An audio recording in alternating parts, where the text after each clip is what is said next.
अंग्रेज़ों ने इस देश में बहुत सारे कानून बनाए थे डिवाइड एंड रूल करने के लिए, लूटने और बांटने के लिए, लेकिन कांग्रेस ने भी बहुत से कानून बनाए इस देश को डिवाइड एंड रूल करने के लिए और लूटने और बांटने के लिए।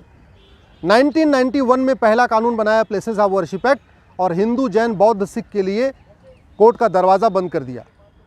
1992 में दूसरा कानून बनाया, इस देश को हिंदू और मुस्लिम में बांट दिया, अल्पसंख्यक बहुसंख्यक में बांट दिया। हिंदू लॉ हिंदू, जैन, बौद्ध, सिख पे लागू होता है, लेकिन हिंदू को मेजॉरिटी बना दिया, सिख, जैन, बौद्ध को माइनॉरिटी बना दिया। ये इसकी डिवाइड एंड रूल की पॉलिटिक्स थी।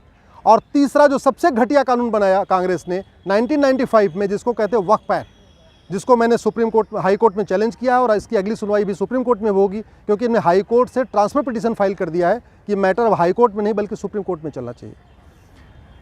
वक्फ बोर्ड के सारे मेंबर मुस्लिम होते हैं। उसमें एक एमएलए है वो भी मुस्लिम, एक एमपी है वो भी मुस्लिम, एक उसमें एडवोकेट वो भी मुस्लिम, एक उसमें टाउन प्लानर वो भी मुस्लिम, एक उसमें आईएएस ऑफिसर वो भी मुस्लिम, एक उसमें जो स्कॉलर वो भी मुस्लिम, एक मुतवल्ली वो भी मुस्लिम। और उसके पास इतनी पावर दिया हुआ है कि किसी भी ज़मीन पे जाके कह दे ये ज़मीन वक्फ की है, तो आप उसके ऑर्डर के खिलाफ, उसके नोटिस के खिलाफ नियर बाई कोर्ट में भी नहीं जा सकते, आपको जाना पड़ेगा वक्फ ट्रिब्यूनल में। कहने का मतलब, अगर मेरठ में या मुजफ्फरनगर में किसी की ज़मीन पे वक्फ बोर्ड कह दे ये वक्फ की ज़मीन है, तो वो मेरठ की कोर्ट या मुजफ्फरनगर की कोर्ट में नहीं जा सकता, उसको जाना पड़ेगा लखनऊ, जो मेरठ और मुजफ्फरनगर से 700 किलोमीटर दूर है, और वहाँ जाके अपनी सफाई देनी पड़ेगी। और सफाई किसके सामने देना है? उसी ट्रिब्यूनल के सामने, उसी बोर्ड के सामने जिसने कहा ये ज़मीन वक्फ की है। तो वक्फ बोर्ड चोर हो गया, वही वक्फ बोर्ड दरोगा बन गया, वही वक्फ बोर्ड जज बन गया, वही वकील बन चुका है। ऐसा कानून हिंदुओं के लिए नहीं है, ऐसा कानून जैन के लिए नहीं है, ऐसा कानून बौद्ध के लिए नहीं है, ऐसा कानून यहूदियों के लिए नहीं है, ऐसा कानून पारसियों के लिए नहीं, किसी के लिए नहीं, केवल और केवल एक कम्युनिटी के लिए कानून बनाया कांग्रेस की सरकार ने 1995 में, वो है मुस्लिम्स के लिए। और इस कानून में इतनी शक्तियां दे दिया है कि वक्फ बोर्ड को नोटिस इशू करने के पहले कोई जांच पड़ताल भी नहीं करना, उसको जहां मन चाहे वहां वो नोटिस इशू कर दे।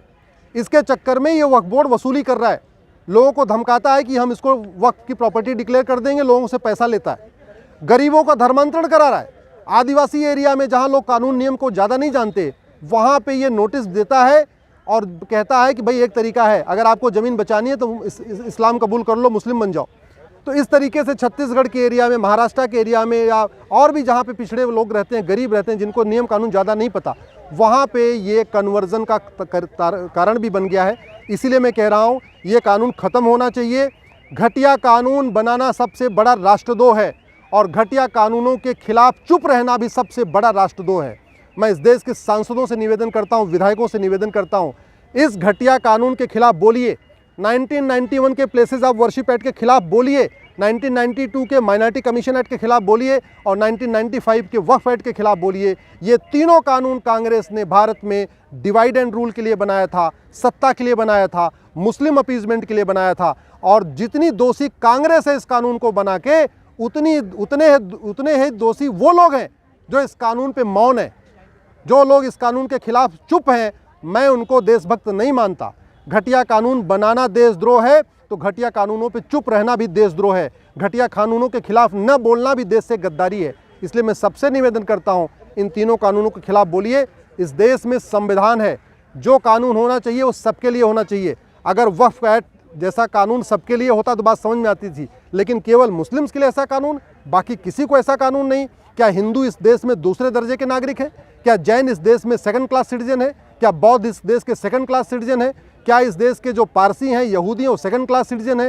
ये सब बराबर हैं। तो कानून सबके लिए एक होना चाहिए, कानून सबके अलग के लिए कॉमन होना चाहिए। इस तरीके से मुस्लिम्स के लिए एक कानून अलग से, ये देश की एकता अखंडता के खिलाफ है, कॉन्स्टिट्यूशन के बेसिक स्ट्रक्चर के खिलाफ है। इसलिए इस कानून को मैंने चैलेंज किया है। मैं सबसे निवेदन करता हूँ, इस कानून के खिलाफ बोलिए, सोशल मीडिया में बोलिए, पब्लिकली बोलिए, सड़क पे उतरिए, सांसदों का घेराव करिए, अपने विधायकों का घेराव करिए, क्योंकि ये समाधान सड़क, संसद, सुप्रीम कोर्ट से ही होगा।